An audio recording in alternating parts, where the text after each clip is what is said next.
Muito bem, senhoras e senhores, este é o Caio na Real Podcast, o seu podcast sem roteiro, sem juízo, já me falaram isso, que seu podcast é sem juízo, sem perguntas prontas, sem fórmulas prontas.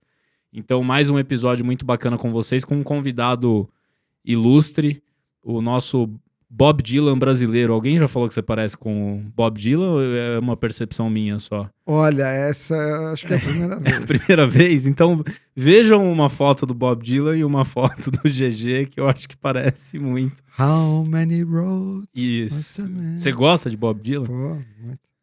E, bom, estou aqui com Geraldo Lorenzi Filho, professor, doutor, criador, né, da medicina do sono da USP. Você que começou com... Não, a medicina da USP, ela é muito antiga, medicina né? do sono? USP.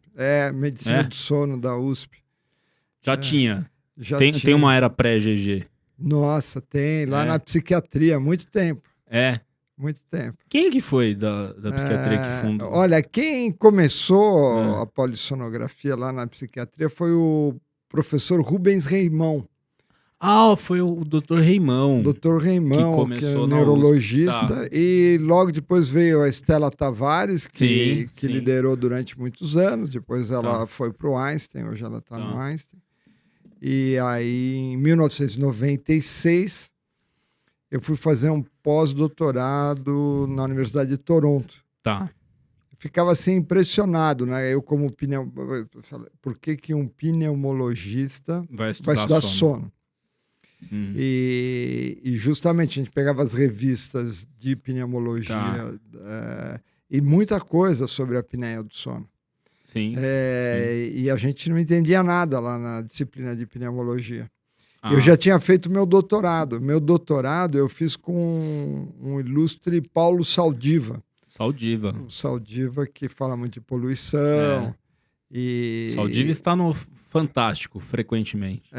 Então, e aí o Paulo Saldiva, uma figuraça, um amigão, depois de muitos anos trabalhando juntos, eu fiz a minha tese numa área totalmente diferente, defesa pulmonar.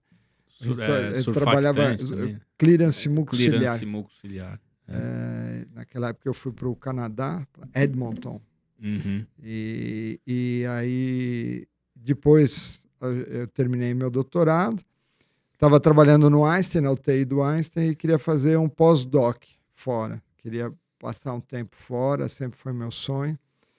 E aí fui para um congresso da American Thoracic Society sem saber o que eu ia fazer. Minha linha natural era começar a estudar células do epitélio respiratório. Tá.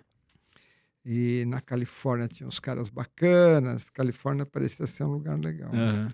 E no último dia do congresso, o congresso vai de domingo a quarta, aí eu conversei com o Malcolm King, que era nosso amigo. Ele já tinha vindo para São Paulo. Foi o meu co-orientador da minha tese de doutorado. O Malcolm falou: olha, eu acho que você tem mais essa pegada clínica, né? De você começar a estudar célula e tal. Eu acho que... muito chato. E eu dei para ele essa opção, que eu falei, eu estava pensando na área de sono. Tá. E eu tinha feito um doutorado, eu tinha uma linha de pesquisa, você se desenvolve naquela área, né? E aí peguei o roteiro lá do congresso, né? E na quarta tarde, que é um dia que quase não tem ninguém, tinha uma mesa sobre sono. Tá. E aí eu falei, bom, aqui eu vou arranjar o meu orientador. E uma das últimas aulas foi do professor Douglas Bradley. O Bradley. Que acabou virando meu orientador. E ele falou de sono e doença cardiovascular. E eu entendi, acho que uns 30% do que ele falou, mas eu achei que ele era bom, ele falava com muita propriedade. E aí, no fim da aula, eu fui lá, falei, professor, eu estou querendo ir fazer um pós-doc e tal. Contei a história, nós fomos jantar juntos, junto com mais 2 professores da faculdade que estavam lá. Um da faculdade e um do Rio, o professor Lapa e o professor Milton Arruda Martins. Comemos lá e ficamos batendo papo. E houve uma conexão imediata. Que legal. E aí, no ano seguinte, eu fui para Toronto, e com a minha família já, né? Com a Camila e o Yuri, que eram pequenininhos na época. E ficamos lá 2 anos. Foram 2 anos incríveis. Um frio do cacete. Sim, mas a gente se acostuma, né? A gente se acostuma. Às vezes a gente passa mais frio em São Paulo, né? Porque é frio o tempo todo. O frio do lugar frio é só frio quando você sai fora, né? Quando você está dentro, você está de short. Tem a calefação. As pessoas estão preparadas. Né? Então, mas... E foi aí que o sono é apaixonante, né, Caio? Como que foi a tua história? Como que... Não, foi assim também, foi por acaso. Você fez psiquiatria, né? Fiz. E o psiquiatra são poucos, né, que fazem... Pouquíssimos. Medicina do sono. Nós não sabemos nada de sono. Não sabem, né? Eu acho que na formação... Mas qual área que sabe sobre sono? Nenhuma. Aliás, eu acho que até hoje eu não sei. A gente vai descobrindo muita coisa. Né? Eu acho que até a neurologia, que deveria ser uma área assim, não eu acho que eles vêm não assim... É supérfluo. Né? Assim, não é que é supérfluo, peraí que eu me enrolei aqui. É como se não precisasse, eu tenho essa impressão. É uma medicina esquecida. Porque, na realidade, o que acontece? Eu sempre conto essa história, né? Veja se você gosta da minha teoria. Toda a nossa construção da medicina é mais ou menos esse nosso papo aqui, né? Digamos que eu venha com queixas e você vai tirar uma história e depois você faz um exame físico. Né? Então, são queixas, né? E sintomas, né? E o exame físico que você vai fazer. Sinal e sintomas, não é isso? Sinal e sintomas. E os problemas do sono, principalmente o ronco, por exemplo, não é nem um sinal e nem um sintoma. É uma reclamação de uma terceira pessoa. Então, ele não está presente ali, ele não surge, ele não emerge. E fica esquecido. Sim. Só que a gente passa o quê? 1/3, 1/4 da vida dormindo e muita coisa acontece ali, né? Muita. E fica meio desapercebido tudo isso, né? Durante gerações e gerações, né? E é fascinante, né? É muito legal. Eu tenho um aspecto interessante que no primeiro mês de residência, né? Da residência da medicina do sono? Quando eu te conheci. Lá na USP, né? Que ano é que você fez, cara? Foi 2000 eu entrei em 2017. Porque eu saí da psiquiatria, já entrei no R4. Quando você fez... Você era o único psiquiatra? Da minha turma, sim. Então você fez uma residência que tinha um psiquiatra... Pneumo, otorrino, neuro, clínico, Wesley era clínico.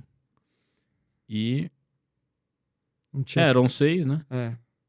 Neuro, já falei neuro. Incrível, né? Porque...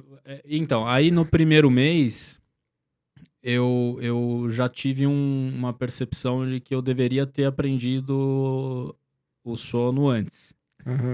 E parece que eu tô correndo atrás do prejuízo até hoje, né? Porque quando você só é psiquiatra, você trata os seus pacientes sem dar muita importância pro sono.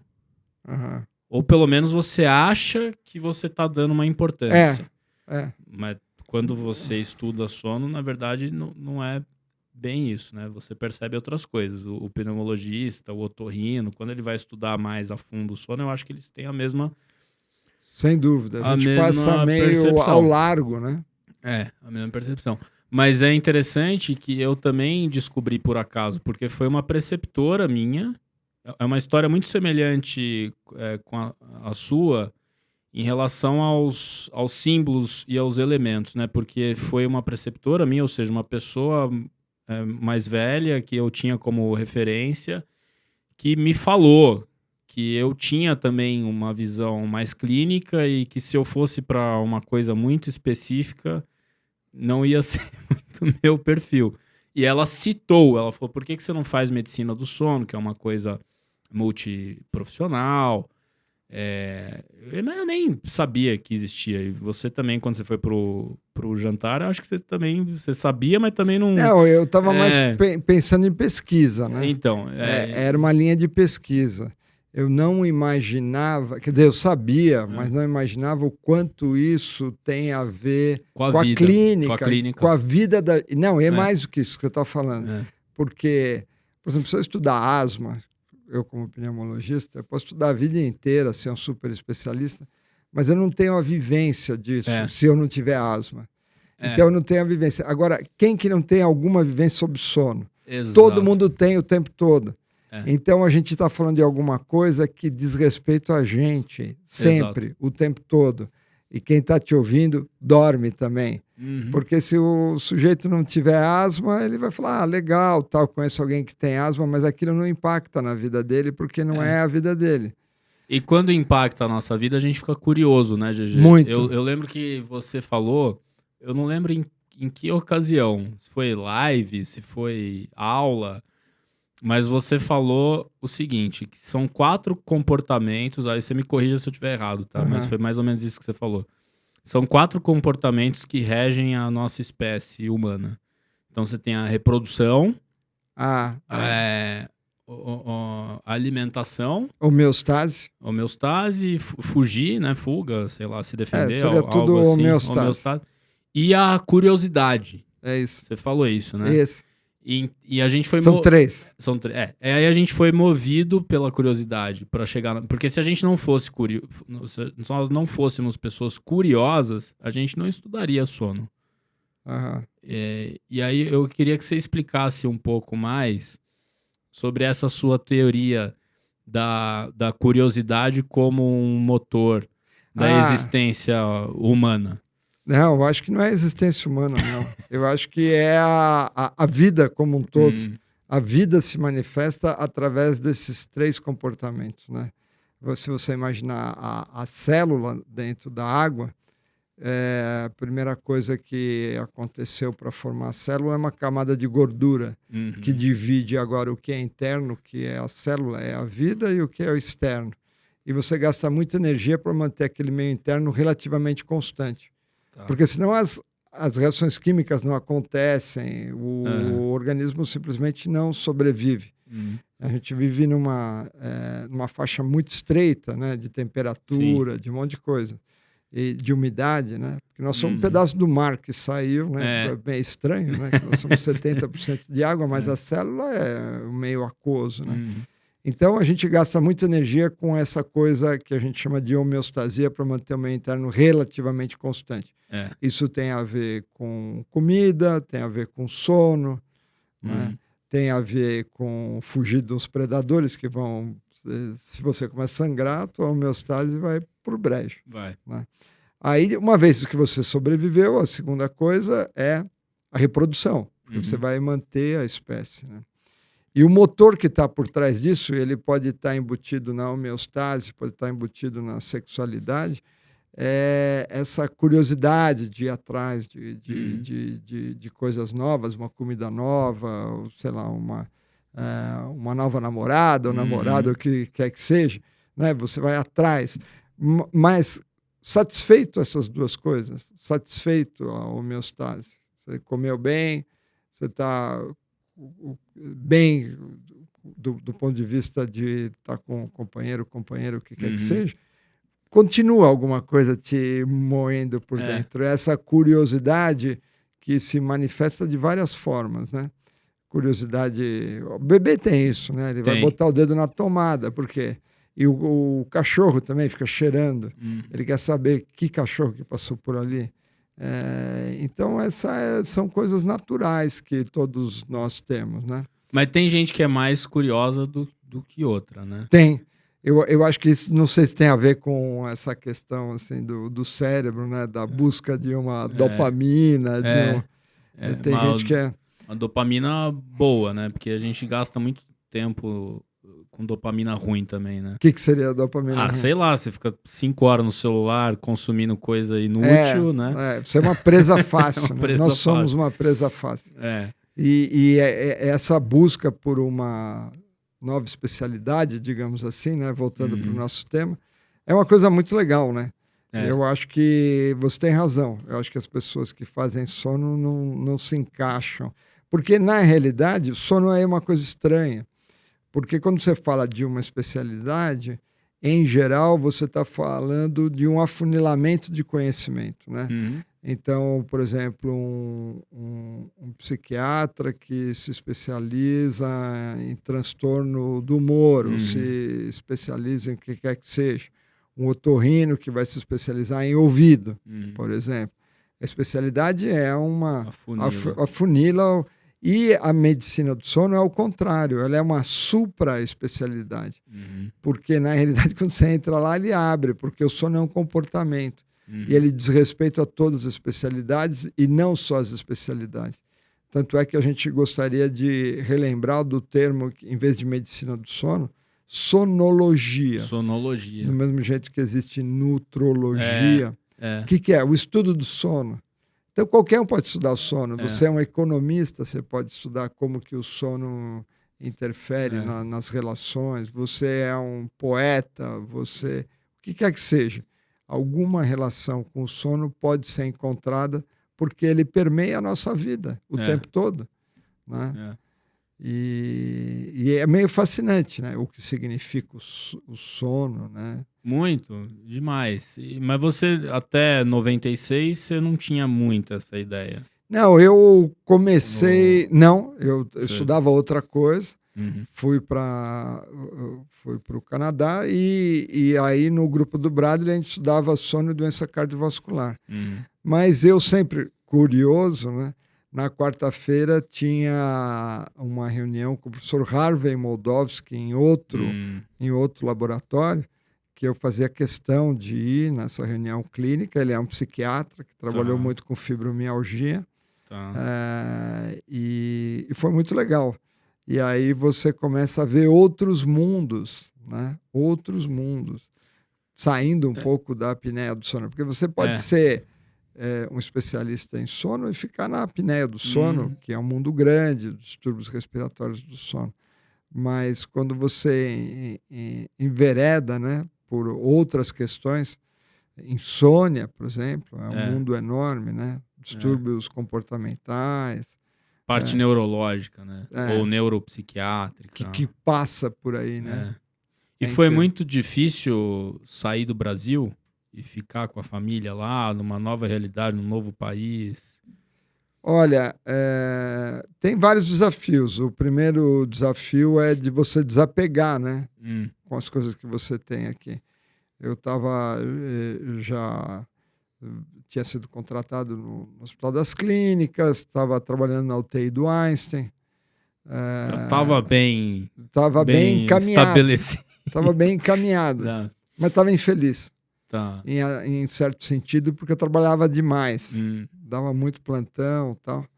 E eu achei que aquele caminho da terapia intensiva era, para mim, muito desgastante. E ao mesmo tempo eu não tinha tempo de fazer pesquisa com a profundidade que eu gostaria. Então, para mim, foi um luxo muito grande poder fazer pesquisa em tempo integral durante 2 anos. Foi maravilhoso. Você se dedicou exclusivamente a isso. Exclusivamente a isso. E a medicina do sono veio junto, assim, né? Porque eu tinha esse interesse, né? E é muito legal, né? Desenvolver essa curiosidade de uma forma sistemática, tal. Desenvolver um pouco melhor a linguagem relacionada à pesquisa, né?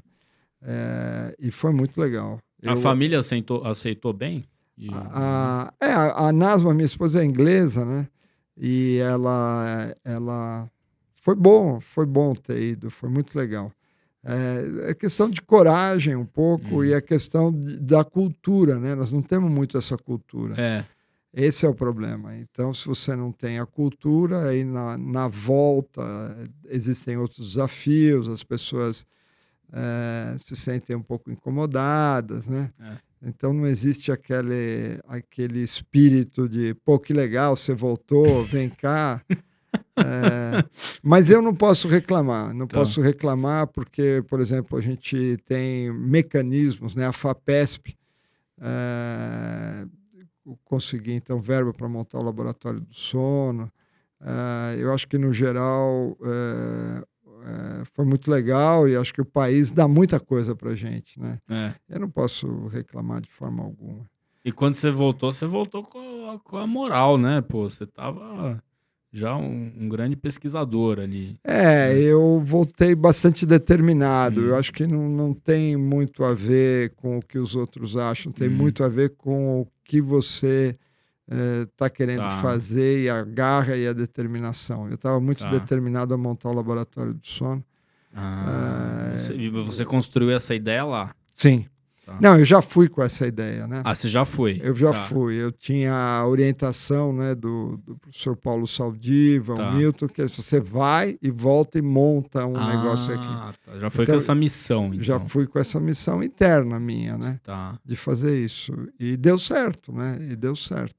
E foi indo bem, até um determinado momento que a gente começou a construir pontes com os outros laboratórios, né? O laboratório da psiquiatria. Que já existia. Que já existia. E depois foi montado o laboratório da Otorrino, com o Alexandre Nakazato, que foi um aluno meu de iniciação científica. Então, isso demorou um ciclo, né? De uns 10 anos, para a gente, depois de estar mais ou menos estabelecido dentro do INCOR. E o que era curioso naquela época, que o INCOR não era a casa da disciplina de pneumologia. A disciplina de pneumologia ficava no Hospital das Clínicas. No Instituto Central. No Instituto Central. Então, eu fui meio desgarrado lá. E aí, depois, a pneumologia toda veio para o INCOR. Tinha uma parte já no INCOR, e depois veio a maior parte, né? E foi lá no 8º andar, que você conhece. Sim. Né? Por acaso, foi lá naquele local, por acaso... Foi lá que a disciplina de pneumologia acabou se estabelecendo. Tinha uns leitos desocupados lá, é aqui, ou não? Foi meio na marra, né? Porque, na realidade, obviamente, precisou de apoio de muita gente e tal. Mas eu me lembro uma vez que a gente tinha montado o laboratório, mas era só um polissonígrafo. Aí, o fim de semana, quando eu voltei, tinha uma criança lá. Fazendo polissono? Não, eu tinha pego o quarto, porque estava faltando um quarto. Aí eu passei mal, falei, nossa, acho que esse laboratório nunca vai sair. Se a enfermaria... A criança estava era paciente? Era um paciente, que alguém precisou do leito, pegaram o leito lá. Nossa, gente. Eu passei muito mal, falei, desse jeito não vai dar certo. Que perrengue. E com a FAPESP exigindo, né? Você tem que prestar conta para a FAPESP. Os resultados e tal. E as dificuldades são grandes, na realidade, mas é um bom exercício, né? E é incrível o volume de exame que hoje se faz, né? No INCOR, de polissonografia. A gente tem 4 leitos, né? E depois a gente aí teve uma outra onda da simplificação, né? Então, aí eu comecei a ver que esse negócio não vai dar certo nunca. Não vai dar certo nunca, porque o grande estudo que acho que mudou muito essa coisa foi o estudo do professor Sérgio Tufik, né, no Instituto do Sono, ligado ao Epsono. Prevalência na população de São Paulo, 33%. 1 a cada 3 adultos tem algum grau de apneia. Esses dados ficaram meio assim, aí os suíços repetiram, né? E não deu 33 lá em Lausanne, deu 40%. No Hipnolaus, né? Hipnolaus, 40%. Então, a prevalência é altíssima. Eu falei, isso aqui não vai dar certo. E a gente já tinha visto que não ia dar certo. Estavam fazendo cada vez mais exames simplificados, que é a poligrafia. Então, nós somos pioneiros, né? Eu acho que tem pouca gente no SUS que faz tanto exame de poligrafia. E isso ajuda muito a destravar o diagnóstico de apneia. Demais. Porque a gente faz um monte de exame, né? A gente faz um monte de exame num local que a gente ia fazer uma noite. Então, a pessoa leva para casa. E eu sempre achei isso bárbaro, mas... sempre com uma dificuldade muito grande, até que surgiu, então, aí na última etapa, o Tácito, né? O Tácito, que é um engenheiro, empreendedor serial, tinha vendido a empresa dele de monitoramento de máquinas agrícolas. Tudo a ver com a apneia. Tudo a ver com medicina, né? Ele sempre gostou muito de medicina, falou, agora eu vou monitorar seres humanos. Veja a coragem dele. A gente acha que a gente imagine... Né? Você já conhecia da vida, assim, Ele foi meu paciente. Ele foi seu paciente. Tá. Mas a gente se conheceu, depois ele voltou como... com essa ideia, né? A gente falou, não, vamos fazer esse negócio. A gente ficou amigos e eu sou praticamente cofundador da Biologics, que é um método simplificado para diagnóstico de apneia do sono. Sim. Que está sendo uma revolução. Essa tem sido uma... com todas essas dificuldades, né? Porque como é multidisciplinar, cada área enxerga o elefante de um jeito. E as pessoas precisam perceber que a maior parte dos pacientes segue sem diagnóstico, sem suspeita diagnóstica. E o grande entrave é o exame, né? A polissonografia é um exame complicado, né? Complicadíssimo. Passar uma noite no laboratório, cheio de fios, um técnico. Então, agora a gente tem um método realmente simplificado, o sujeito leva para casa, faz o exame em casa. É um oxímetro, Biologics.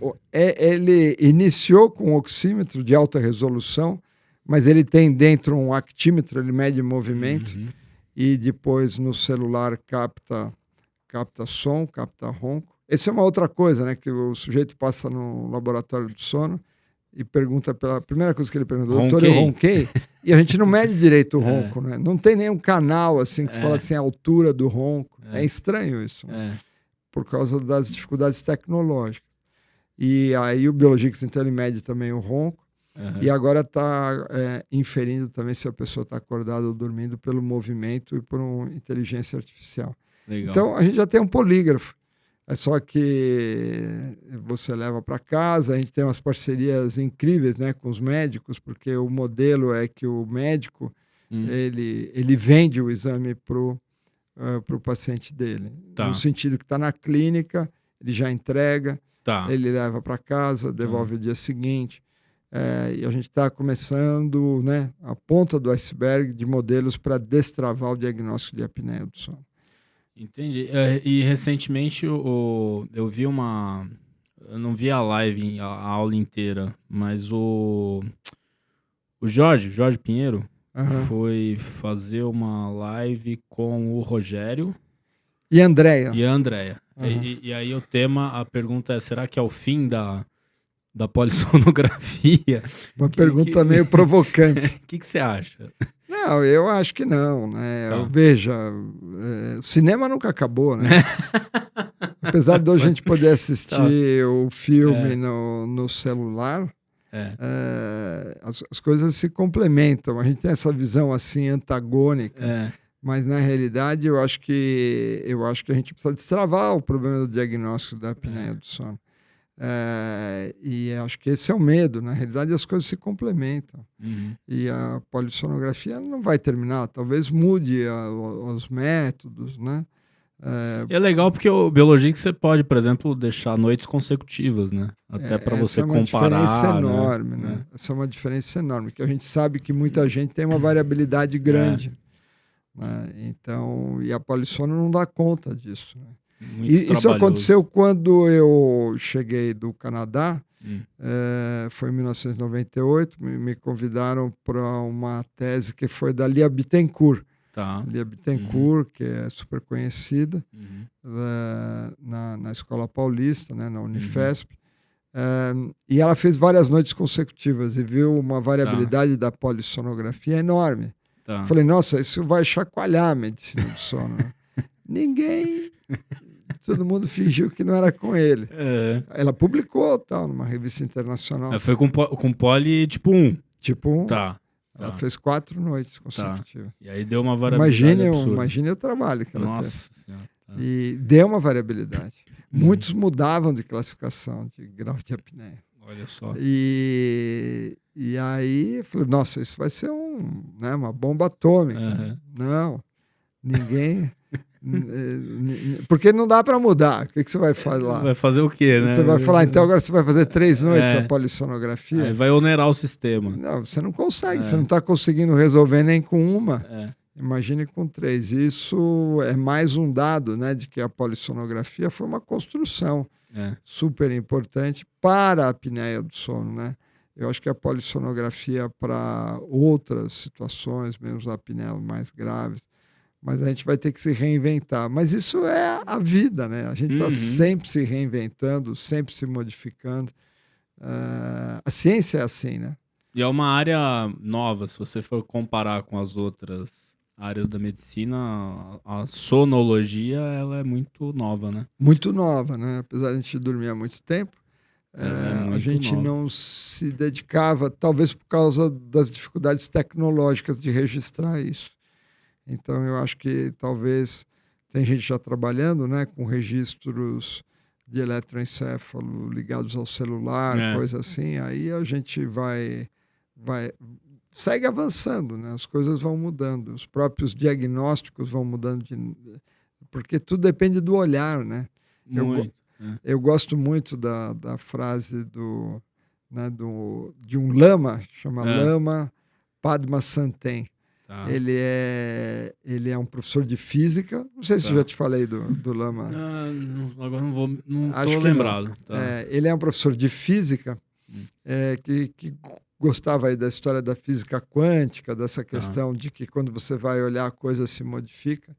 E aí ele foi indo para o budismo e acabou se ordenando monge budista. Hoje ele é da linhagem tibetana, né? Tá. E aí ele sempre fala, né, de que a realidade é coemergente. A realidade ela coemerge com o olhar do observador. Então, na física, né, dependendo de como você faz o experimento, dependendo das hipóteses, as premissas, vai dar uma coisa, ou pode dar uma coisa totalmente diferente. Então, essa realidade, e isso fica muito claro para quem estuda neurofisiologia, ela é construída, né? Porque eu estou te olhando aqui, dá a impressão que é óbvio, o Caio está aqui na minha frente. Puxa vida, o que isso significa? Que deve ter uma imagem dentro do meu cérebro, mas não tem. Quando você entra no teu cérebro, a única coisa que tem são impulsos elétricos.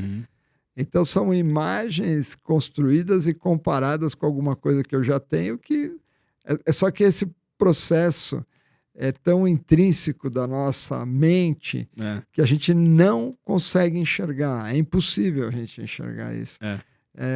Porque a realidade parece ser a realidade. E quando você começa a falar isso, tem gente que fica bravo, fala, não, bate a cabeça no poste, você vai ver o que é realidade. Porque essa realidade parece extremamente sólida, né? Sim. Mas bater a cabeça no poste é a exceção da exceção, porque o que a gente vive é um mundo subjetivo. Né? A gente está o tempo todo vivendo num mundo subjetivo de duas pessoas no mesmo local, na mesma residência, no mesmo trabalho. Um fala, nossa, que lugar maravilhoso, e o outro fala, nossa, que lugar horrível, aquele chefe é um filho da mãe. Como que é possível se duas pessoas no mesmo local têm percepções tão diferentes? Porque a realidade subjetiva é totalmente construída. Ah, não, mas essa é a realidade subjetiva. Mas em que mundo você vive? É só você parar e pensar. Né? Você está no mundo subjetivo o tempo todo. A felicidade e a infelicidade estão nesse nível. Em que outro nível eles estão? Né? Então, tudo é uma construção. Né? Mas quando você faz um artigo científico, você tem dados estatísticos ali que... mas mesmo fazendo... Aí complica. Não, mas mesmo fazendo um trabalho científico, isso que ele chama atenção, depende... O trabalho científico, ele é, em geral, uma visão bastante particular de uma realidade. Então, ele depende de como o experimento foi desenhado, quais são as hipóteses iniciais que fazem aquilo surgir. Na medicina, a gente tem visto isso assim, quando a gente faz medicina do sono, isso fica muito claro, né? De que é impressionante, né? A questão é o seguinte, diga-me quem são os seus médicos que eu direi as doenças que você tem. O otorrino vê refluxo, vê aquele pigarro de refluxo, pneumo vê asma... Às vezes é o mesmo DPOC, doente, né? Às vezes é o mesmo doente, mas ele é visto de forma totalmente diferente, né? E o psiquiatra me preocupa um pouco, eu acho, queria até fazer esse comentário com você. O psiquiatra gosta demais de remédio, né? Ele tem uma fé, fé inquebrantável de que as medicações que fizeram uma revolução, de fato, Essas medicações não tinham quando eu me formei há 40 anos atrás. E melhoraram muito as pessoas. Mas eu acho que elas também têm um certo limite, porque está todo mundo doente, né? Total. Isso que eu acho, a sociedade está doente. Quando eu comecei a estudar sono, eu comecei a medicar menos as pessoas. Porque eu acho que o sono abriu um olhar para outras questões do ser humano em si. Mas você tem razão. O psiquiatra ele tende a colocar muitas fichas ali na pílula. Na pílula que então, para cada serotonina. Para cada coisinha que o paciente fala, toma um negocinho. Né? Os psiquiatras vão me matar aqui. Mas é isso, porque isso me incomoda um pouco, viu, GG? Porque muitas vezes eu vejo pacientes que chegam até mim, né, encaminhados, e quando você vai colher a história, me parece que ele foi tratado como se fosse que nem tem essa mesa de som aqui na nossa produção. Então você tá triste, então você faz isso. Aí você tá com calor, você aumenta, entendeu? A hora que você vê, o cara tá tomando 8 remédios, né? Então, assim, isso começou a me incomodar na psiquiatria. Então, hoje eu tomo muito cuidado, assim, quando eu vou prescrever um negócio e tal. Então, eu fico meio... Porque a gente tá lidando com um sistema super complexo. Pois é. E é muito subjetivo, como você mesmo disse, né? E quando você foi para Toronto e voltou, você acha que você começou o que mudou? Você voltou a ser clínico. Depois de 2 anos fazendo pesquisa, você voltou a atender. Eu atendia lá uma vez por semana. Tá. Eu fazia recrutamento de paciente, era uma pesquisa clínica. Isso foi muito legal. Porque você não deixou de ser clínico, mas dentro de um ambiente de um ambiente supervisionado, tal. Controladíssimo. Eu não tinha licença para ser médico em qualquer lugar. Eu discutia todos os meus casos com o meu orientador. Alguém tinha que chancelar ali o que eu estava fazendo. Mas E você voltou diferente? Totalmente, né? A gente volta... A gente está o tempo todo se modificando, né? Se transformando. Eu acho muito legal viajar. Eu acho que é enxergar a tua realidade com olhos estrangeiros. É um pouco dessa questão de ter uma visão mais ampla sobre a realidade, que só é possível quando você vê outras realidades. Porque o nosso cérebro trabalha por comparação.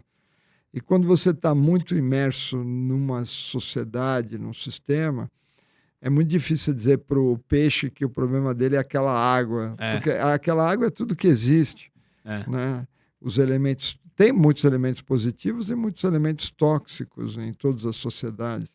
Então, se você olha com outros olhares, você pode melhorar e ampliar muito o teu arsenal de possibilidades, né? Então, acho que viajar foi maravilhoso nesse sentido. E é lógico que as coisas vão se modificando continuamente, né? Porque a realidade, ela está o tempo todo se modificando, né? Mas você voltou diferente como? Só em relação à tua prática clínica ou à tua vida em geral? Eu acho que de forma geral eu voltei muito mais focado. Eu acho que a grande diferença... eu sou um cara meio que gosto de fazer digressões e de pensar em várias coisas, mas na hora do trabalho, na hora de fazer uma pesquisa, você tem que estar muito focado. E a cultura norte-americana, acho que as pessoas são muito mais objetivas, mais claras. Eu chego no hospital até hoje, assim, talvez muitas vezes eu não seja uma boa companhia, porque eu não fico perdendo tempo no cafezinho, eu converso 5 minutinhos e eu tô lá para trabalhar. Isso me dá... eu acho que é um negócio que você não consegue mais voltar atrás. Depois você começa a fazer... Parece que... Uma das coisas que eu notei muito é o seguinte, que... por exemplo, quando você vai eu notei isso no Nordeste, mudando um pouquinho, mas depois a gente volta para essa situação. Fica à vontade, fica à vontade. Você chega assim num local e a pessoa está lá trabalhando, mas parece que é aquela pessoa, ela está te recebendo como se ela estivesse na casa dela, né? E a gente Então tem um lado bom e um lado ruim, não tem o certo e o errado. Mas quando você está trabalhando, é diferente. Você vai lá, você está desempenhando um papel. Você fala, tudo bem e tal, não sei o que lá. Você está totalmente focado em servir aquela pessoa e tirar ela da frente para vir o próximo. Né? E eu acho que nos hospitais a gente é muito desfocado, as pessoas conversando, estão muito relaxadas. Que tem um lado positivo e tal, mas a gente perde muito tempo. Mas é a coisa do latino, né? O calor, né? A conversa, o cafezinho, não sei o quê. Mas realmente lá não tem muito isso não, né? Não, tem muito menos. As pessoas são focadas. Tá? Mas é engraçado que elas também deixam tempo para socialização. Mas talvez fora dali, né? Fora do eles do têm trabalho. os horários, aí junta a equipe e tal, para socializar. Com horário marcado, né? Que é uma coisa meio estranha. Com horário marcado. E tem hora para terminar também. Hora para terminar. Hora para terminar. Que é uma coisa que o brasileiro acha não meio tem. curioso. O brasileiro é inimigo do fim. Inimigo do fim. Inimigo do fim. Gostei dessa. O canadense não, né? Tá tudo certinho. Tem início, meio e fim. Tem papéis mais definidos. Os seus filhos, quando você foi, eles estavam pequenininhos? 1 ano e meio, 3. Nossa, mas eles lembram de alguma coisa? Sim. Voltaram com 5. Voltaram falando inglês, francês? Voltaram ou inglês, nada? Lá não tem francês, né? Lá não tem francês, em Toronto, né? Porque foi para Toronto, né? A maior parte do Canadá é inglês, né? Sim.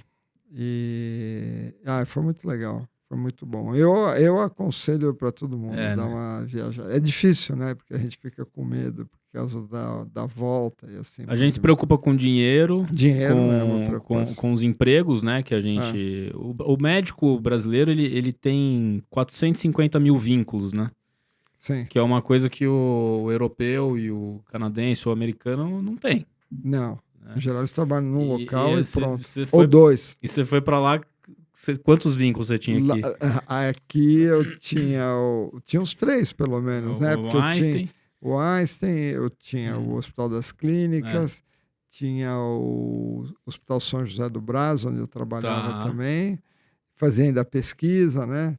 No laboratório de poluição atmosférica, só aí já são 4, né? 4, e lá você tinha 1.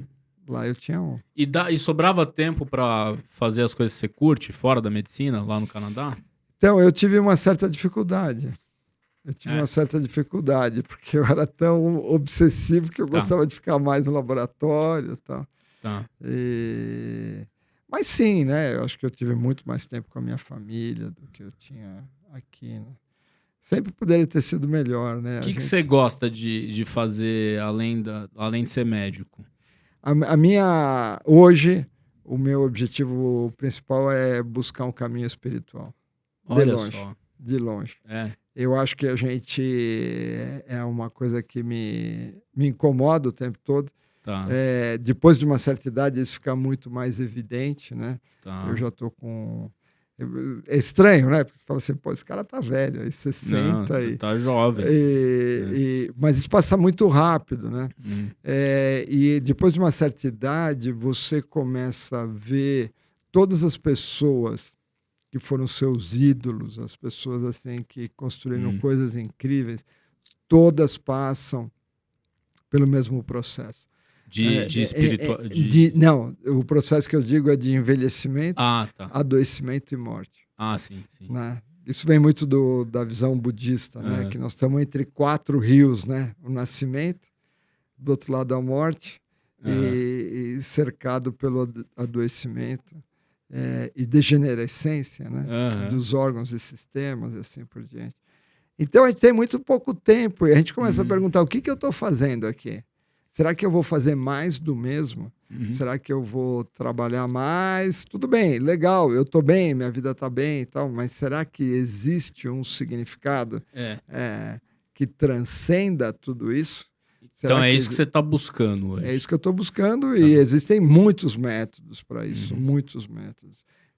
Porque, na realidade, normalmente a gente... E isso tem a ver, obviamente, se você olhar sobre um certo aspecto, tem a ver com religiosidade, né? Que dá um arrepio em muita gente, né? Religião dá um arrepio em muita gente. Mas religião é religar, é você se religar.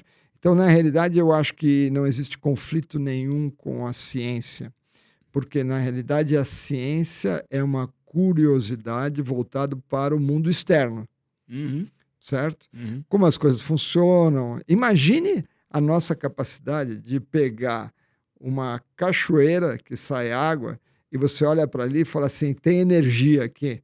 E quanto tempo a gente demorou para se dar conta que isso aqui vira a luz elétrica que está na tua casa? Alguns milhões de anos. Que está aqui na nossa conversa. Isso aqui é eletricidade que a gente pegou de algum lugar da natureza. Imagine que maravilha esse negócio. A gente conseguiu transformar, entender muita coisa do meio externo. Mas o meio interno, que era uma propriedade, digamos assim, uma das religiões, né? Os curandeiros, os gurus, né? E aí você começa a perceber de que existem técnicas para isso, e que a gente simplesmente não foi treinado. É só isso, para você olhar para o teu mundo interno. Se você conseguir olhar para o teu mundo interno, você começa a descortinar outras dimensões absolutamente presentes e adormecidas. E é aqui, no teu mundo interno, que está a tua felicidade, a tua infelicidade, a tua capacidade de fazer as coisas. E é maravilhoso isso. E então é como você ser uma criança. Você está com 60 anos de idade, você está descobrindo coisas todos os dias, todos os momentos, e você começa a se voltar para perceber como você reage. Como você reage, ou qual é a paisagem mental que está na sua mente a cada instante. Porque a gente tem uma paisagem mental, né? Então, que é o que torna as pessoas felizes e infelizes, as determinações, né? Então, esse prisma interno é o que a gente precisa entender mais. E a pergunta real é assim, quem sou eu? Pelo amor de Deus, Geraldo, eu sou o Caio, quem que eu sou? Mas o Caio, ele é quando ele está trabalhando, ele é outro quando ele está fazendo podcast, ele é um quando ele está com alguns amigos, ele é um pouco diferente quando está outros amigos. Mesmo com os pacientes, cada conversa arrasta ele para um determinado ponto. Com os pais ele é uma coisa, com o irmão ele é outra, com a namorada ele é outra, e assim por diante. Então, quem que é você? Você, na realidade, está sendo arrastado o tempo todo para cá e para lá. Né? E então essa identidade, fora de que a gente não sabe de onde a gente veio, né? Porque quando a gente se deu conta da gente, a gente já estava aqui. Isso é mais grave ainda, né? Então, muito mais grave. Então aí a gente começa a se perguntar, né? O que é tudo isso? O que significa tudo isso? E aí você começa a perceber que você está em torno de um mundo maravilhoso, misterioso, aí para ser descoberto. E você, à medida que você vai se fortalecendo em técnicas de meditação, por exemplo, você revisita todas as coisas que você passou pela vida. Você revisita tudo e ressignifica as coisas. Porque a gente tem um hábito horrível de colocar a culpa ou muitas fichas no meio externo. Né? Eu vejo pessoas assim com... eu estou com 60, mas com 80 anos, assim, muito preocupados com o governo, muito preocupado com a sociedade. A gente fica pensando assim, por que essa pessoa está colocando tanta energia nessas coisas se daqui a pouquinho ela vai morrer? Entendeu? Será que ela não poderia colocar um pouco de uma energia assim, de entender o que é a morte? A gente não quer falar sobre esse assunto. Mas, na realidade, o grande astro para a gente é a morte, que está aí o tempo todo, mas a gente tem medo de falar sobre isso, porque isso causa depressão, causa uma... Pô, mas isso que dá a dimensão do que é a vida. Né? Então, essa é a pergunta. O que é a vida? O que eu estou fazendo aqui?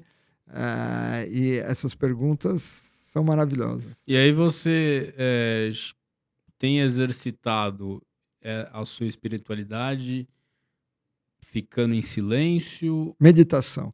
Meditação. Existe uma técnica que se chama meditação. E agora, quando você fala meditação, existem inúmeras técnicas. Sim.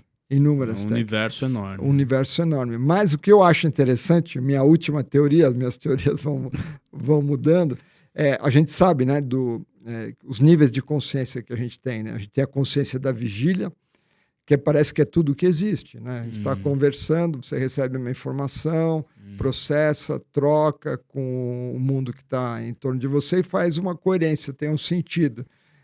As pessoas que estão ouvindo também, se estão acordadas, elas entendem o que você fala, se for a língua que você entende, e se fizer sentido para elas, a coisa anda. Isso que é estar na vigília, a consciência da vigília. Mas existe uma outra consciência, que é a consciência do sono, do sono profundo. O sono profundo é mais difícil de entender, porque na realidade a gente perde o conceito do eu, né? E você, enfim, mas você está lá de alguma forma. O professor Sérgio Tufik fala que é uma troca de consciência. Né? E aí tem a consciência da fase dos sonhos, que é maravilhoso, porque você está num ponto, de repente escorrega para outro. Ah, mas você estava só sonhando. Não, mas quando você está sonhando, aquilo é real para você. Então você tem essas três consciências. E pensa bem, né? Então você tem a consciência do acordado, que todos os teus sentidos estão abertos e você está prestando atenção. Ou você está dormindo. Que você... Agora, será que eu posso ficar acordado e ao mesmo tempo tentar diminuir as informações que vêm do mundo externo e olhar para o mundo interno? Isso é a meditação, é a familiarização de você com os teus processos internos. Né? Isso que é a meditação. Então você começa a entender quais são os processos internos que estão regendo a sua vida. E é muito difícil, porque seria como pegar um americano que nunca jogou futebol e pedir para ele bater uma bolinha. Ele pega a bola com a mão, ele tem coordenação com o basquete, mas ele não tem a coordenação com os pés. A gente não desenvolveu isso. Né? E aí existe também conceitos errados. O cara vai virar zen, ele está fugindo da realidade.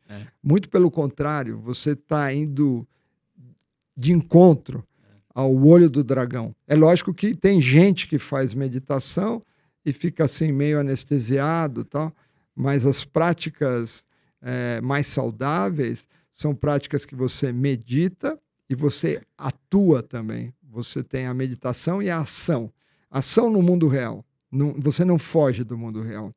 Porque, na realidade, esse é o grande treino. Né? Você pode ter uma teoria incrível, mas no mundo real, se você continuar rasgando a meia, reclamando da vida, tal, você não mudou nada.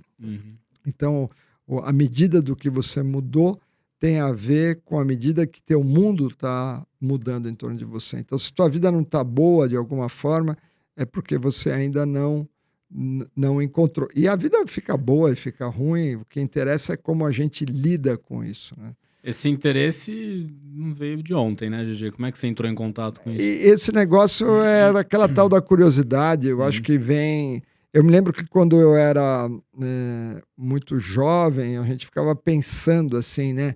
Onde está o fim do universo? O que é o infinito? Qual que é o conceito de... E vai para onde esse negócio? Então, essa curiosidade que está voltada para o lado errado. Tá. Não, lado errado não. Eu acho que é um lado, é o lado da ciência. É o lado da ciência, é o mundo da externalidade. Né? E aí você percebe que o que você está descrevendo como realidade tem a ver com o teu mundo interno. E isso mais cedo ou mais tarde brota, né? E vem, aí você esquece, ele volta. E é muito legal essa questão da meditação. Você medita todo dia? Eu tento. Tá. E você usa alguma técnica específica? Eu uso uma técnica super específica que se chama Kriya Yoga. Kriya Yoga também é um nome genérico que pode significar muitas coisas. Mas a Kriya Yoga que eu faço é uma técnica super específica. Se não fosse a Kriya Yoga, eu estaria perdendo meu tempo, eu acho. Por quê? Porque é muito difícil, porque a gente anda em roda-moinho. A gente tem muita dificuldade. Se você não tiver uma orientação, é a mesma coisa que você falar o seguinte: eu vou estudar medicina, mas eu não vou para a faculdade nenhuma, eu vou começar a ler na internet. Tá. Você vai ficar andando em círculos, porque você vai ver informações contraditórias, você vai ver um monte de coisa que não faz muito sentido. De repente você vai achar um bolsão de verdades aqui que conflitam com outras. E, na realidade, você tem que sentar e alguém tem que falar, assim que é a verdade. Uma hora você pode até, em algum momento, você não concordar com o que o professor falou, mas você tem que partir de algum ponto. Né? E você tem que atravessar de alguma forma. E a partir do momento que você faz isso, que você segue um caminho, você começa a enxergar que todos os outros caminhos estão falando absolutamente a mesma coisa, de formas diferentes. Mas você precisa ter uma maturidade, porque você precisa ter um caminho, um andar. Se você não andar, você fica andando em círculos. Então você começou pela meditação guiada. Você foi treinado? É um tipo de meditação guiada que tem uma iniciação. Tá. Faz toda a diferença do mundo. Eu vejo as pessoas com o podcast, ouvindo aqui e ali. Eu acho que o caminho é esse. Tá. Mas se você conseguir ter uma orientação mais específica, você vai muito mais longe. Muito mais longe. Porque não tem como. E aí foi legal você falar isso, porque eu tava lendo algumas coisas para preparar uma aula sobre por que é importante o médico fazer atividade física. Aí eu me deparei com um livro que eu tinha lá no consultório, que eu peguei emprestado da minha antiga psicanalista e não devolvi até hoje. Eu achei ele lá porque eu falei, talvez tenha algum conteúdo relacionado a isso. Eu achei que tinha alguma coisa de atividade física, mas tinha, na verdade, um capítulo sobre saúde dos médicos. E eu ainda não li, tá? Eu só separei, assim, para começar a ler, mas tem um capítulo específico sobre a espiritualidade, né? E eu fiquei pensando, enquanto você falava aqui, eu fiquei pensando nesse livro e na espiritualidade, porque, bom, você disse que a gente vive muito na externalidade, né? Você fica buscando... Sem dúvida, e a gente tem esse hábito de colocar a culpa nos outros, né? E a formação médica não dá muito espaço, né, pra gente olhar pro interno. A gente esquece disso. Da gente mesmo? Sem dúvida, né? Você vê que o médico é um péssimo paciente. É um péssimo paciente. Porque ele foi treinado para cuidar dos outros e não de si próprio. Pois é. O sono quebra um pouco isso, né? Porque o sono não é necessariamente uma doença, né? São coisas que estão permeando a gente, né? E você, na sua formação médica, você já tinha essa questão da espiritualidade? Ou você não treinava muito isso? Não, isso aparece e desaparece, né? Tá. Ele aparece e desaparece, eu não sei exatamente como. Tá. Eu acho que começou mais forte em 1982. Tá. Quando eu parei a faculdade, fiquei 1 ano viajando. Ah, você trancou? Eu tranquei do 4º para o 5º ano e fiquei 1 ano viajando na Europa. Que legal isso. Era uma busca. Tá. E aí, de repente, começou a ficar claro. Aí um amigo meu me deu um livro, Demian, do Hermann Hesse. Não sei se você conhece esse livro. Não. O Hermann Hesse é um cara fantástico, né? E aí acho que foi um dos pontos de virada, assim, porque fica muito claro, né? O que fala o livro? Ele fala, ele começa assim, todo mundo fala que a vida tal, que a minha infância, que as infâncias foram maravilhosas, que as crianças... A minha vida não foi assim. Tá. A minha infância foi cheia de sofrimento. Tá. Ele entra no mundo da criança ou das pessoas como ele é, ele tem essa capacidade. Então, você vê assim que para uma criança, se alguém pegou um lápis e não te devolveu, aquilo tem um significado enorme. De repente, aquela criança está sofrendo. E os adultos, eu acho que os europeus, os norte-americanos eles têm mais capacidade do que a gente infantiliza demais essas coisas. A gente não consegue enxergar a criança do jeito correto. A gente não dialoga direito com a criança. A gente é uma coisa meio maluca o que a gente faz, assim. Então, é isso. É entrar no mundo das pessoas, como ele realmente é, sobre a perspectiva de cada um, que a gente às vezes não fala. A gente não... A gente, por exemplo, a faculdade de medicina, a gente se recusa a perceber que o método de ensino tem que mudar. Essa história de dar aula para 90 alunos é uma coisa do século retrasado. Mas a gente não consegue enxergar o outro direito. Esse é o problema. Enxergar o outro sobre a perspectiva do outro. Né? Por isso que eu gosto muito de teatro. Eu fiz teatro também. Você fez teatro? Assim, você é ator? Eu sou mais à toa do que um ator, né? Peças, assim, totalmente sem... Underground. Assim, do clube, esse tipo de coisa. Mas qual é a diferença do professor para o ator? O professor, quando ele entra no lugar, ele está preocupado no que ele vai falar. Ele já sabe tudo tal, e ele quer ensinar. O ator, ele entra e cada movimento dele, ele quer saber o que o outro vai entender.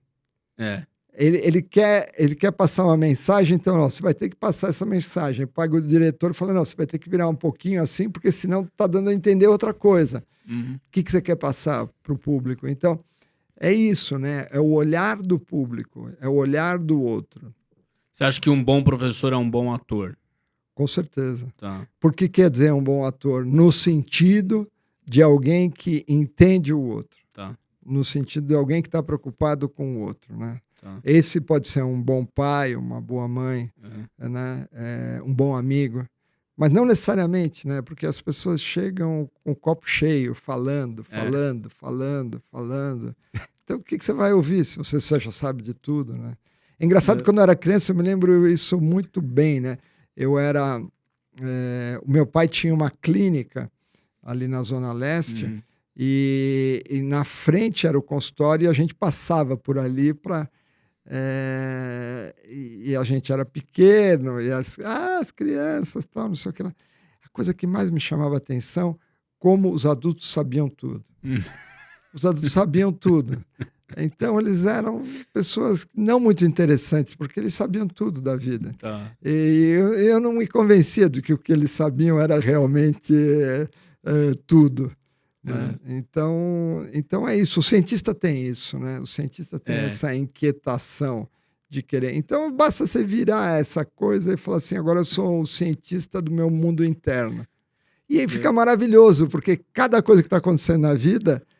Você é o seu N. Você é o seu objeto de pesquisa. Exatamente. Você é o seu N. E aí, GG, você leu o livro, aí você falou, bom, eu vou trancar isso aqui. Tchau. Não. Isso eu estava viajando quando eu li esse livro. Eu já estava nessa busca. Você já estava. Eu já estava nessa busca. Eu já estava nessa busca. Busca do quê? Nem sei. Você nem sabe. Que busca que a gente Aí você trancou, chegou pros seus pais, falou, galera, tô pegando um avião aqui. Foi assim?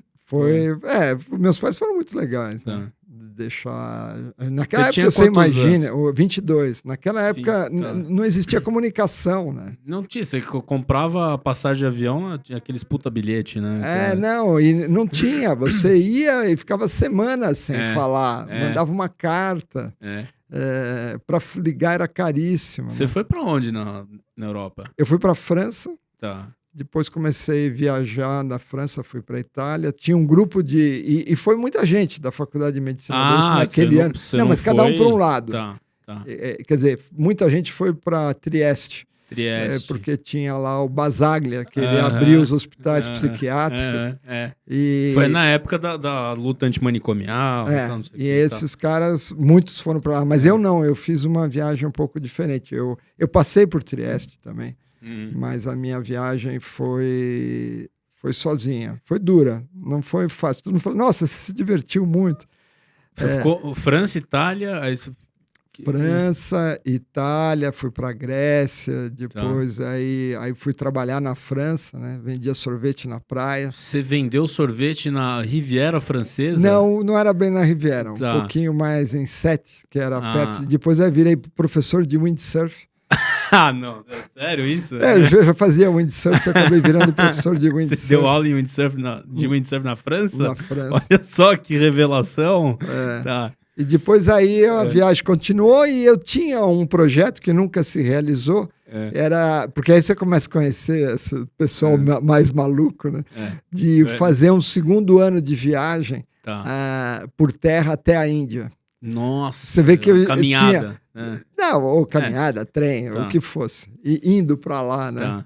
E aí eu me lembro que o cara lá que cuidava do albergue, na França, né, que ficou meu amigo, tal, não sei o que lá, ficou amigo dos meus pais, porque meus pais vieram visitar no verão, e ele me falava muito sério: você volte e termine a faculdade de medicina. Depois, se você quiser viajar, você continua.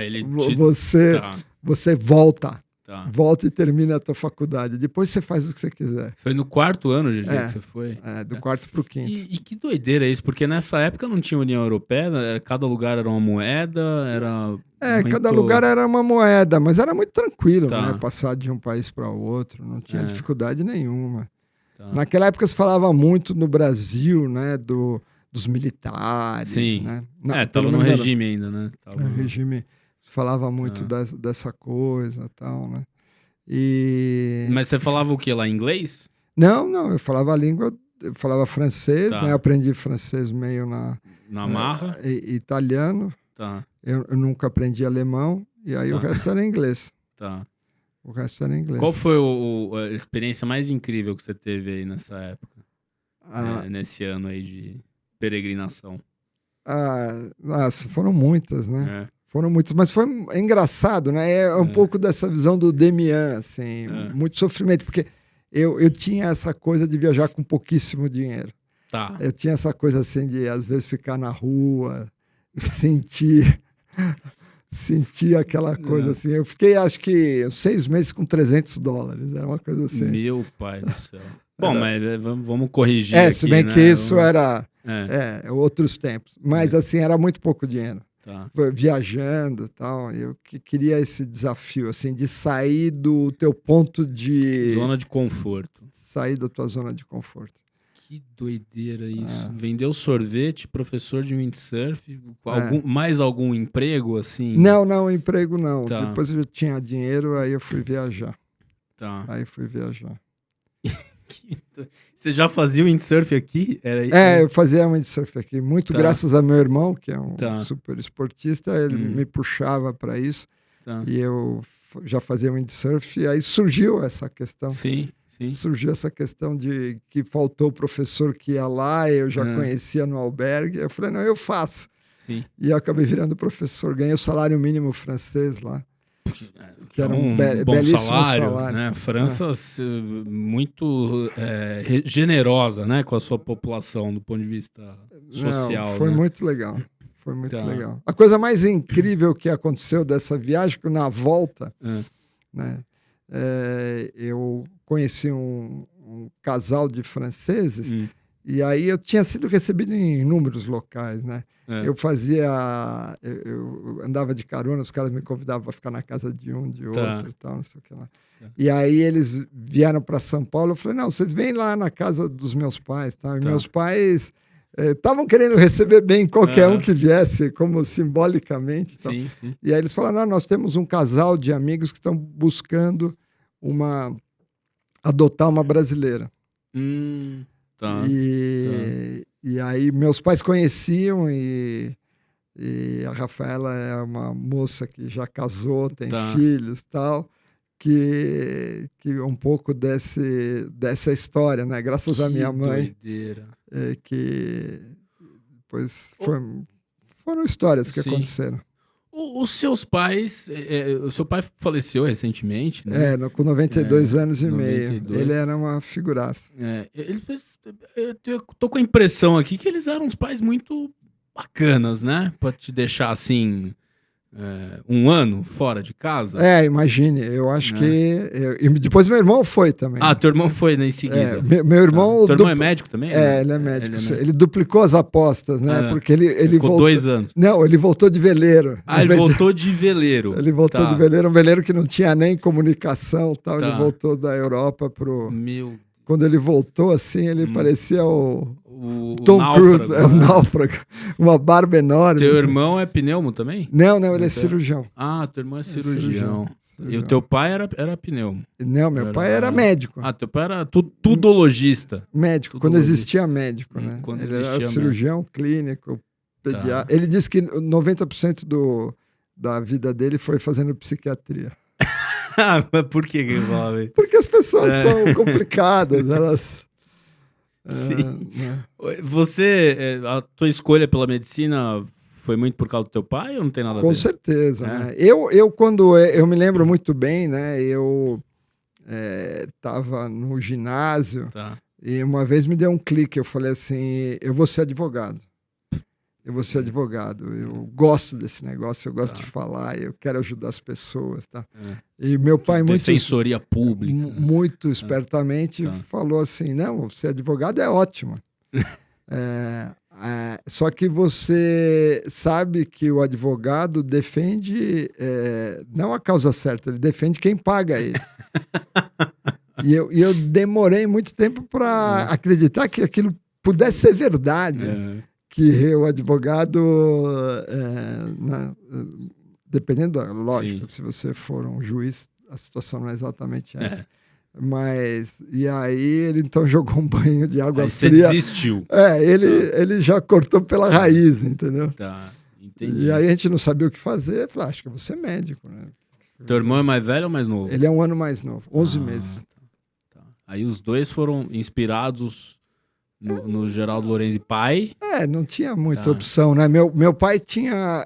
eles eram 3 irmãos, né? Os 3 médicos. Os 3 médicos. Acho que os avós, né, italianos, tal, falando assim, aqui vai ser todo mundo médico. Entendi. Né? Que loucura. E teu pai fez USP também? Fez. Fez USP. E teu irmão também? Também. Você foi veterano do teu irmão? É isso? Deu trote no seu irmão? Não, foi bem tranquilo. Foi bem tranquilo. E é legal isso, né, Gigi? Porque você foi para uma área clínica, pesquisa, e teu irmão foi abrir pessoas. Eu tinha essa tendência a fazer cirurgia. Quando eu estava no 6º ano da faculdade, eu fiz uma colicistectomia, tirar a vesícula de pele a pele, com meu pai me ajudando. Eu já Teu pai te ajudando. Eu já tinha bastante traquejo, né? Mas foi aquela coisa assim, né? Quando você termina aquilo, e eu ficava encantado com os clínicos, né? Que entendiam o mecanismo, como as coisas funcionam. Né? Aquela coisa refinada. Então... Aí eu achei que não ia dar tempo de fazer tudo, né? Então eu falei assim, acho que eu vou fazer clínica, mas muito na dúvida, né? Sempre muito na dúvida com relação a tudo. Você faria alguma coisa diferente? Se eu faria alguma coisa... Eu acho que essa não é mais a questão. Quando você entende, quando você começa a entender os mecanismos com que funciona a nossa mente, você percebe... Nós estamos... vivendo um sonho, Caio. Nós estamos vivendo um sonho. Matrix. Nós estamos vivendo Matrix aqui. É lógico que Matrix parece... não é sonho, né? É uma... Bom, sei lá, eu nem vou explicar aqui o que é Matrix. Não, mas é um pouco isso. É uma... Por que não é um sonho sozinho? Porque nós estamos compartilhando uma realidade. Sim. Então, ela dá solidez de realidade. Então, não é exatamente um sonho, mas é um sonho compartilhado. Né? É isso que é a nossa realidade. Então, a partir do momento que você enxerga isso, não é mais uma questão assim, eu faria isso diferente, eu faria isso diferente. A primeira coisa que existe, por exemplo, no budismo, é que não existe muito essa sensação de culpa. Porque, na realidade, se você entende que você é arrastado para um lado e para o outro, e, na realidade, você, naquelas circunstâncias, agiu de uma determinada forma. E é só isso. Você viveu aquilo daquela forma. E cometeu erros. É óbvio que cometeu erros. Todo mundo comete um monte de erros. Mas o erro maior é achar que e se eu fizesse diferente, se não sei o que lá. É um caminho que não é muito legal. Não, é um caminho que não leva a nada, porque dá muita solidez a essas realidades. Essas nossas realidades, elas não são sólidas. A gente morre o tempo todo, sem se dar conta disso. Você é criança, quando você deixa de ser criança, aquela vida acabou, morreu. Você estava na faculdade, você foi embora, morreu. Você fica com lembranças daquilo, mas aquele estado de espírito, aquela posição de mente, ela não volta mais. Então essa vida não vai voltar. Não tenho dúvida nenhuma que ela não vai voltar do jeito que ela está aqui hoje. Mesmo nossa realidade hoje que a gente está conversando aqui, daqui 5 minutos já vai ser uma coisa diferente. Ela está o tempo todo modificando.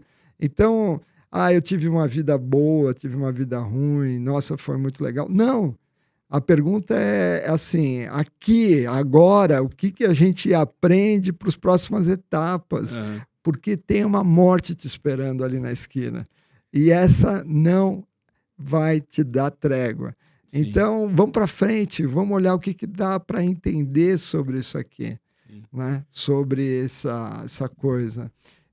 Assim, o que acontece, acho que ninguém sabe exatamente. Né? Ô, GG, recentemente eu lembrei muito de você que eu fiz um post no meu Instagram e falei do quadro lá do Encore. Do Life is Suffering. Life is Suffering. Que é a vida é sofrimento. Né?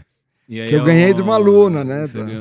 Quem que foi que te deu? Raquel me deu. Raquel, tá.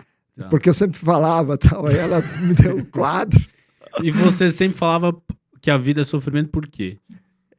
Porque é uma das 4 nobres verdades do budismo, né? Mas na realidade é uma tradução errada.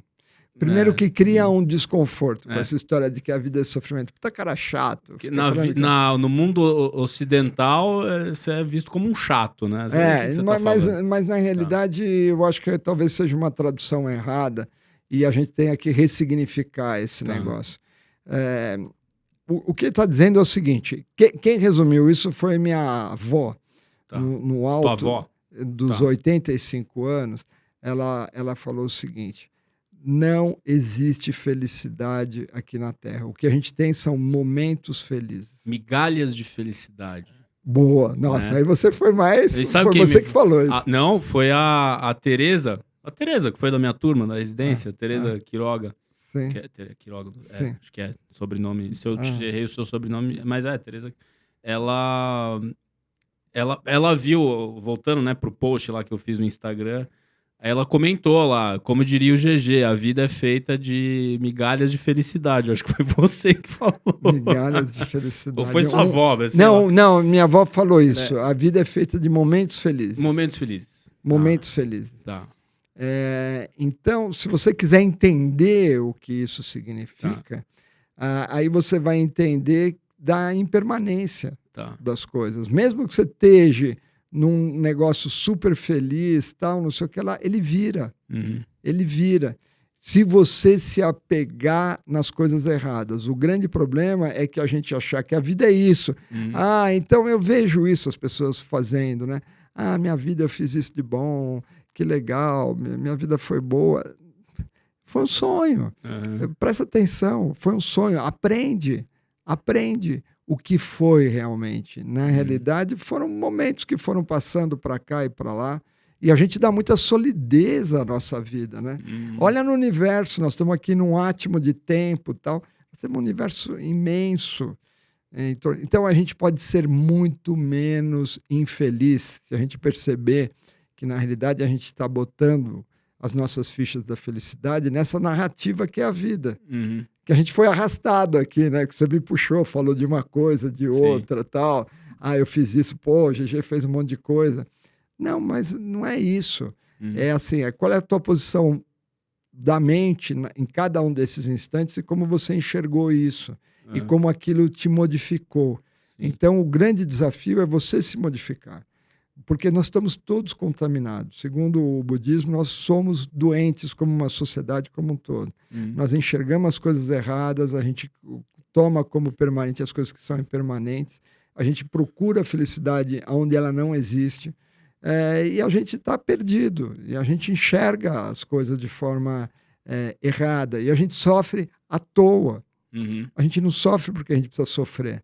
Existe um caminho que te liberta desse sofrimento, e esse caminho pode ser trilhado de várias formas. Meu pai foi um que cruzou isso. Eu tenho certeza absoluta. Eu me lembro dele assim, com até determinado ponto, né? É lógico. Com mais de 80 anos, ele estava com câncer, um câncer disseminado, e ele falou que nunca ia morrer daquele câncer, ele nunca morreu daquele câncer. Entrando no ICESP, porque ele não tinha convênio, ele nunca quis pagar convênio, e graças a Deus ele teve um atendimento fantástico, né? Eu entendo que a maior parte das pessoas tem dificuldade, inclusive nesse nível, mas ele está lá numa enfermaria com mais gente e tal. Aí de repente ele olha e fala assim: a vida é maravilhosa. Você vê, as pessoas não conseguem enxergar o que é a vida. A vida é isso.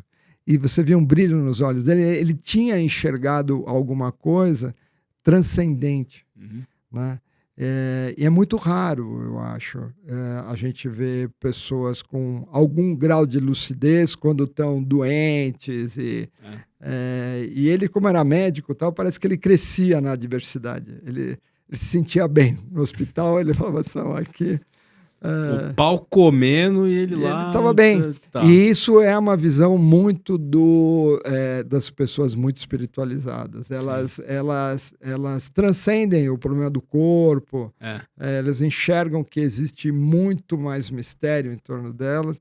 E o simples fato de estar vivo, de estar presente, de estar observando isso, te dá uma felicidade transcendente, que é muito maior do que essa felicidade, que são essas migalhas de felicidade. É isso que nós estamos precisando ir atrás. Mas a gente não tem estradas, a gente não tem caminho. A gente tinha caminhos, que eram as religiões. Durante muito tempo eu sempre achei que essas religiões são uma grande besteira, uma perda de tempo, mas não são. Porque senão elas não teriam sobrevivido tanto tempo. Porque tem gente que carrega algum grau de verdade por trás dessas coisas. É lógico que tem a religião que se baseia no medo, na exploração do ser humano pelo ser humano. O medo, né? O medo, eu acho que é o maior coisa que move as pessoas a se agregar em alguma coisa. Mas é muito mais do que isso. Todas as religiões falam de alguma coisa. Todas as culturas falam de alguma coisa, que é essa transcendência que está além. E isso é maravilhoso. E não tem nada que antagonize isso à ciência atual. Nada. É uma construção isso de que ciência e espiritualidade ou religião são conflitantes. Sim. É um engano. Ao mesmo tempo que é um engano também, gente que falou, não, as coisas agora, a física quântica mostrou que a espiritualidade está aí. Não, que está aí. Que está aí. Porque as pessoas também se confundem com as palavras, com os conceitos, e acham que tudo é uma maravilha. Não é uma maravilha. Quando você vai para o mundo espiritual, é pauleira. É você ir para... É mais ou menos a sensação do Amir Klink. Tipo vender sorvete na França. Não, é pior. Eu acho que aquela sensação... Não é nem o Amir Klink. Eu acho que é mais aquele francês, né? Como que era o nome dele? Crusoe? Não, que ficou preso. Não sei se francês, sei lá. Ficou preso e tentava fugir não sei quantas mil vezes ele fugia. Ixi, eu não sei quem é que vocês estão falando. Agora me fugiu o nome. Mas eu entendi mas assim, ou então vamos pro Amir Klink, né? Na hora que ele se joga numa canoinha, eu vou atravessar o Atlântico. Esse mundo espiritual é isso. Assim. Não, é tenso, mas ao mesmo tempo é maravilhoso. Você acha que ele não estava também radiante de fazer um negócio desse? É assim... Você se considera uma pessoa que exerce a tua espiritualidade ou você tem uma religião? Uma religião formal? Não tenho uma religião formal. Você... Eu tenho essa inclinação pelo budismo. Pelo budismo, tá. mas assim, se você vê assim, o xamanismo, por exemplo, uma época eu li todos os livros do Carlos Castaneda, tá. ele fala dessa coisa. No começo, Carlos Castaneda é mal interpretado, porque parece que essa coisa das drogas psicotrópicas e tal... tá. A erva do diabo, mas na realidade em um certo momento isso é ultrapassado. Tem a ver com o mistério que está em torno da gente, né? Então isso está presente em todos os cantos. A Bíblia, Torá, esses livros sagrados são extremamente difíceis de serem lidos, extremamente difíceis, mas quando você lê à luz de alguém que conhece e você consegue discutir, diferente. Você tem interpretações absolutamente maravilhosas que podem ser úteis para qualquer momento. É óbvio que um cientista pode fazer uma visão crítica e falar, bom, se qualquer interpretação vale, né? Então, mas na realidade, quando você fala da transcendência, isso escapa às palavras, ela vai além das palavras. O budismo tem algum referencial teórico, assim, livro? Muita coisa. O budismo, eu acho que... Qual que é o livrão do budismo? Não, é que tá... O Buda em si nunca escreveu nada. Tá. Né? Tá. Fizeram um concílio depois que ele morreu, tentando juntar as peças. Juntaram umas frases dele lá? Não, muita coisa. Muita coisa. Né? Mas aí ele vai se espalhando, porque isso é típico de um sonho, né? Que é a originação dependente. Você reparou como que funciona um sonho?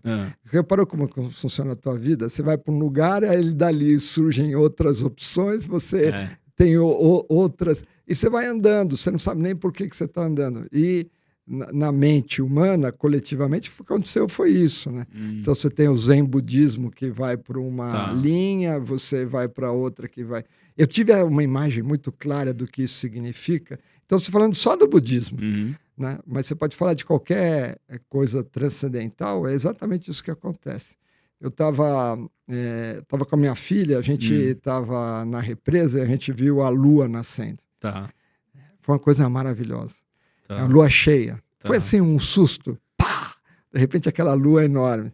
E aí a gente começou a andar e em cada lugar que você andava no campo, a lua aparecia de um jeito. Tá. Porque sabe quando não sei se já teve essa impressão, assim, você vira para um lado, vira para o outro, ela parece... Você tem a impressão que ela está para aquele lado, mas de repente como vira a paisagem e você vai mexendo...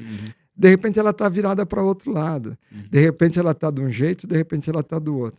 Então eu acho que é exatamente isso que é a transcendência. É uma coisa que está muito acima da gente, mas cada um que enxerga aquela paisagem, enxerga aquela beleza, fala, não, a realidade é essa. A verdade é essa. É esse jeito de enxergar que é o certo. Então você cria a sua igrejinha, junta as suas pessoas, você tem a sua realidade... Mas um outro que virou para o outro lado está enxergando de um outro jeito. Não, a lua está para lá. Ele enxerga a lua para o outro lado. E ele tem certeza que está para o outro lado. Porque dentro daquela realidade é daquele jeito que ele enxerga. E qual que está certo e qual que está errado? O que está certo é aquele que enxerga que não é nada disso, que está além. Né? Então, além dessa nossa vida. Né? Então eu faria isso de novo, eu faria isso diferente. Não entender o que é a vida.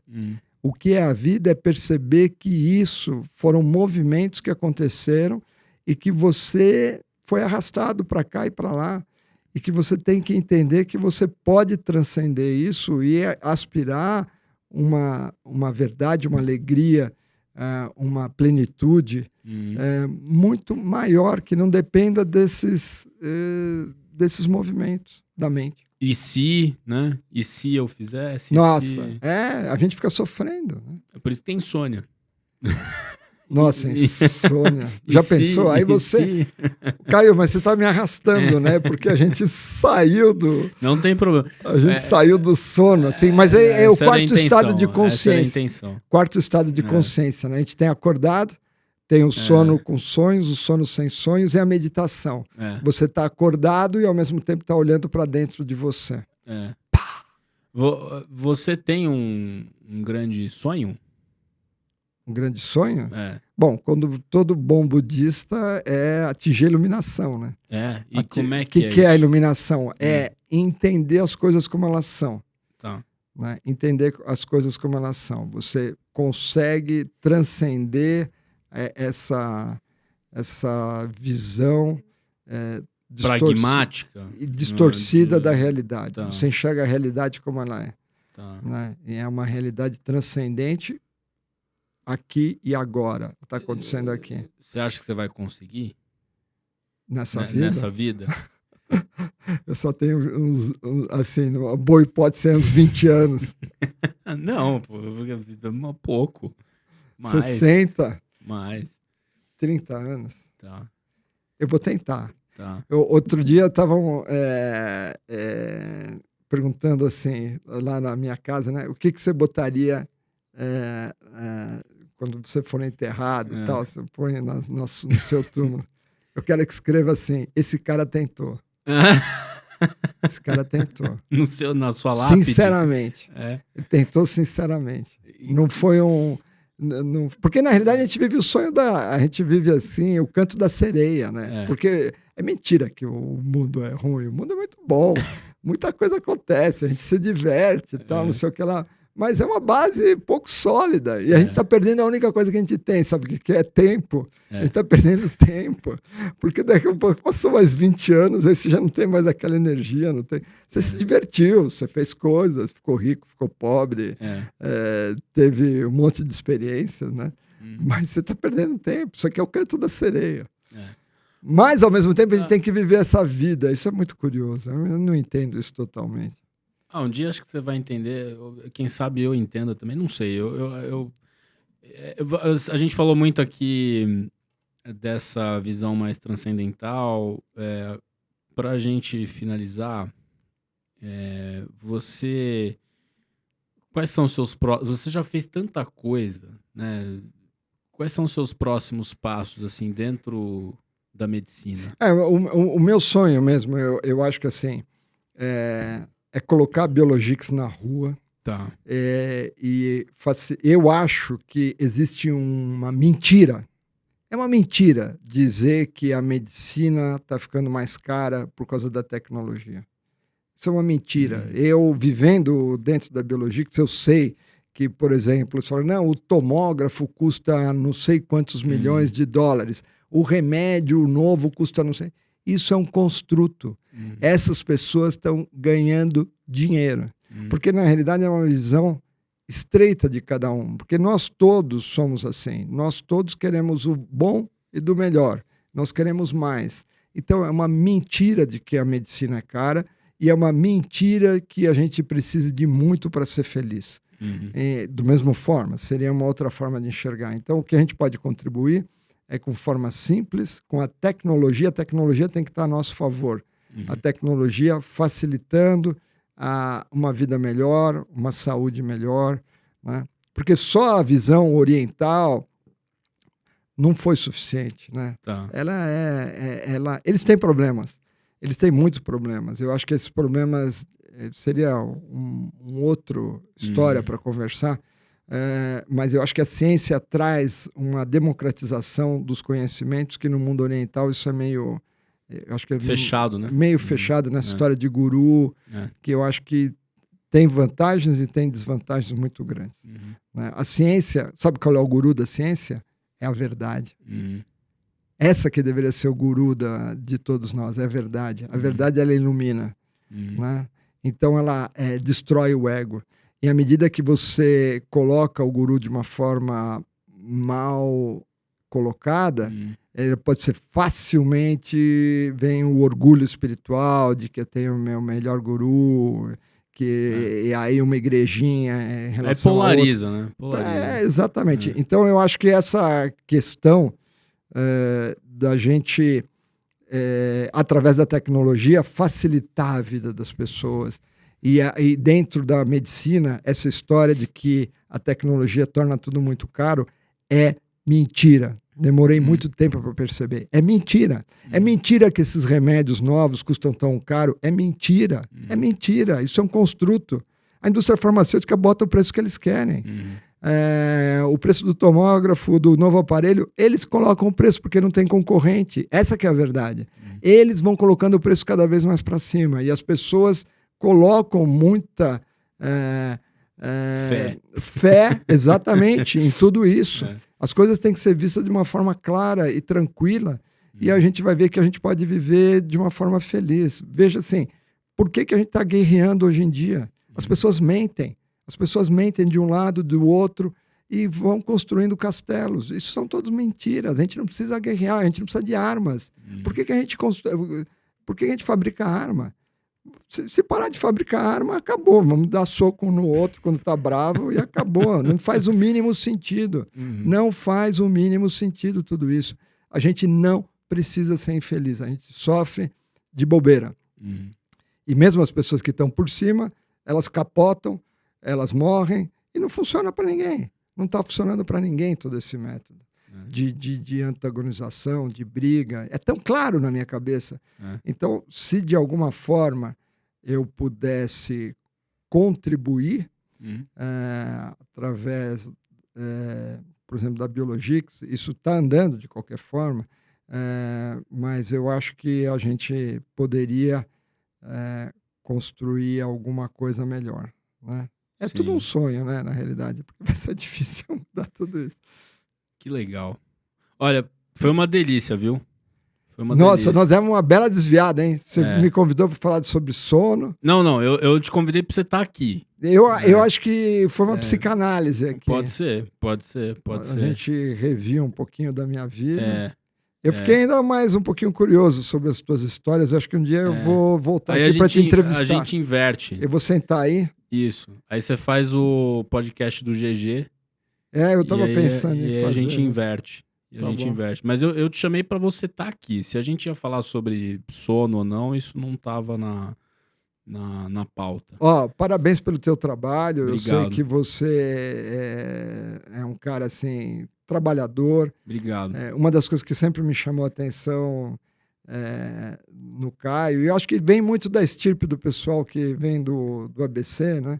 A gente assim, meio... Não, assim, tem que fazer. Eu me lembro uma vez lá a gente estava no ambulatório, tem que pegar o exame da polissomo que não apareceu aqui, tem que ir lá no laboratório, cruzar a rua, tal, imprimir e voltar.